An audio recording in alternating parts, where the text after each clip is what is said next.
Lakini utaratibu wa dini, mtoto akizaliwa inapendeza kumtolea adhana sikio la kulia na kumtolea ikama sikio la kushoto.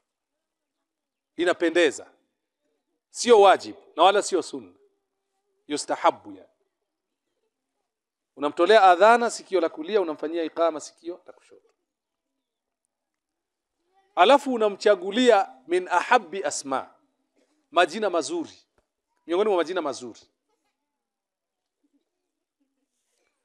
Ukimchagulia hilo jina, ima utampa au utasubiria siku ya 7.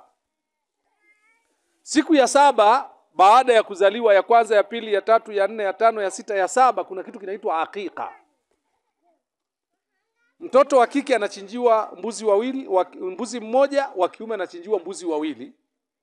Ananyolewa kichwa, alafu anaitiwa lile jina au linatangazwa kama aliitiwa. Bwana Mtume sallallahu alaihi wasallam akasema kullu ghulamun murtahinu biaqiqatihi. Kila anayezaliwa anakuwa makuzi mema kupitia aqiqa yake. Hii ndio inafanywa siku ya 7. Sio kuja kumwagiwa maji siku ya 7. Siku ya 7 ni siku ya aqiqa. Wale wanyama wanachinjwa, nyama ima zinagawiwa, watu wanaenda kula, au zinapikwa, watu wanakula pale. Na inapendeza zikaliwa na asali. Siku ya 7. Ikishindikana siku ya 7 itafanyika siku ya 21.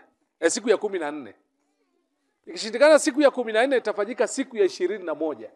Ikishindikana siku ya 21 ni siku yoyote ukipata wasaa. Inaachwa katika itlaq. Hii inamfanya mtoto akue makuzi mema. Sio kumwagia maji. Swala kumwagiwa maji katika Uislamu halipo.